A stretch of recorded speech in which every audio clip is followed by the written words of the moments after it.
안녕하세요. 반갑습니다. 허브 경제TV 한상욱입니다. 금일 같이 한번 살펴볼 종목은 알테오젠이고요. 같이 한번 보도록 하겠습니다. 주주분들께 오늘 하루도 굉장히 고생들 많으셨다라는 말씀드리면서 시작하도록 하겠습니다.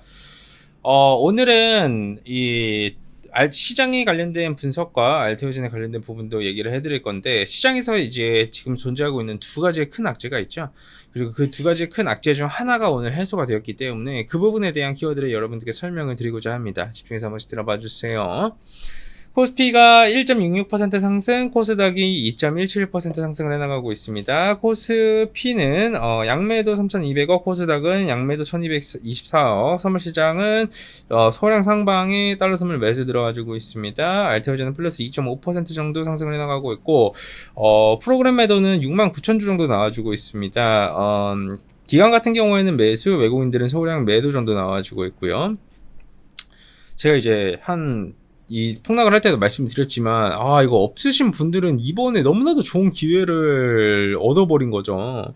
왜냐하면 알테오젠은 이제 조만간 이제 에로 관련된 이슈가 터질 수밖에 없는 상황이 계속해서 연출이 되어가고 있고, 늦어도 연내고 빠르면 3분기인데 이제 얼마 남지가 않았어요.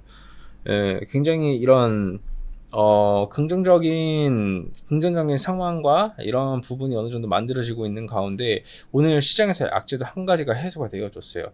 알테오젠은 지금 추세가 상방이라 보시고 여러분들이 투자를 하시는 게 맞기 때문에 이런 거시적인 환경에 대한 키워드를 조금 더 보시는 게 맞아요. 왜? 종목은 이슈와 모멘텀이 너무 많고 그게 일정들이 너무 잘 잡혀 있어가지고 그냥 터지면 나와요. 올라가요. 근데 시장이 중요하잖아요. 시장이 안 올라가 봐. 알테오젠 올라갈 수 있나? 일단 오늘 일본에서 이런 말이 나왔어요. 어떤 말이 나왔죠? 금리 인상하는 거 이런 금융시장에서 너무 좋지 않게 받아들이게 되면 자기도 금리 인상하지 않겠다, 이런 말이 나와줬어요. 이거 진짜 중요한 부분 중 하나인데, 이게 여러분들이 잘 아시겠지만 일본은 장기적으로 이 경제 불황으로 인한 디플레이션이 굉장히 심한 국가였었어요. 아베 총리하고 일본 중앙은행하고 이렇게 경기 부양을 위해서 문제한 양적 완화를 진행을 했었죠. 다들 잘 아시죠? 기본적으로 다들 알 수 있을 만한 내용이니까 돈을 무작위로 뿌려야 되는 거야. 돈을 무작위로 뿌리면 어떻게 돼요? 물가가 올라갈 수밖에 없죠. 근데 이거를 금리캡을 씌워가지고 양적 완화로 인한 이런 인플레이션을 금리가 오를 때마다 채권을 사면서 금리를 특정 구간에서 막아버렸어요. 틀어 막아버린 거지. 그러니까 국가가 개입을 해서 이런 인플레이션을 막아버렸다는 뜻으로 보시면 될 것 같아요. 그러다 보니까 전 세계적으로 일본 돈을 빌려다 쓰는 게 과거부터 성행을 했어요. 90년도에서는 이런 저금리의 일본의 돈을 빌려가지고 해외에 투자를 하는 이런 부인식 투자가 유행이었고, 20년도부터는 이렇게 일본에서 돈을 빌려다가 전 세계에 투자를 하는 캐리 트레이드가 성행을 했어요. 일본에서 금리 상승은 어차피 일본 정부가 막아주고요. 인플레이션도 없는 국가라고 생각을 했기 때문에 이렇게 저금리에 돈을 빌려다 쓸 수 있으면 써야 되겠어요? 안 써야 되겠어요? 무조건 써야죠. 그렇지 않습니까? 근데 이 문제의 트리거가 어디서 발생이 됐냐면 미국에서 터지기 시작을 했어요. 왜냐하면 미국에서는 이거였어요. 경기 침체가 이번에 경기 침체가 우려감이 붙어버리지 않았습니까? 근데 최근에 제조업 지수가 나와주면서 침체가 아니다라는 키워드도 나와줬는데 실업률이 높게 나와버리니까 다들 놀라버린 거죠.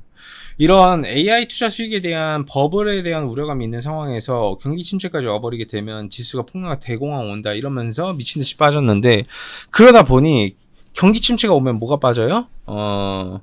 미국 10년 국채금리가 하락을 해요. 그러면 미국과 일본의 이런 금리 차를 이용을 해서 놀았었던 자금들이 어떻게 되냐면 청산당하는 거예요. 말 그대로 파산되는 거죠.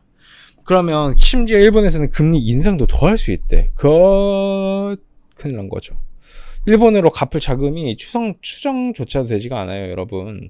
전 세계적으로. 그러면 일본에다 또 돈을 갚으려면 달러로 못 갚아요. 엔화로 갚아야 돼요. 그럼 달러를 엔화로 바꾼 다음에 팔아야 돼요. 그러다 보니까 엔화도 160원에서 140원까지 급락을 해버린 거고요. 예. 그러다 보니 일단 오늘의 이런 일본에서 금리 인상을 하지 않겠다라는 발언 자체는 시장이 굉장히 호재일 수밖에 없어요. 기본적으로 혹시나 모를 이런 줄도산을 막을 수 있다라는 부분에 여러분들이 집중을 하셔야 되는 부분이고, 이 부분이 실제로 일본 쪽에서 나와줬기 때문에 시장을 항복했다라고 보시는 게 맞습니다.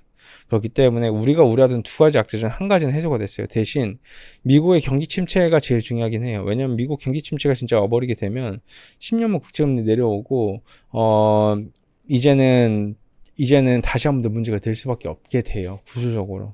그렇기 때문에 여러분들도 이제 거시적인 부분에서 그 정도까지만 좀 보시는 게 맞지 않을까 싶습니다. 좋습니다, 여러분. 뭐 그 정도까지만 보시면 될 것 같고, 언제나 그랬듯이 허빙지 TV 뭐 하죠?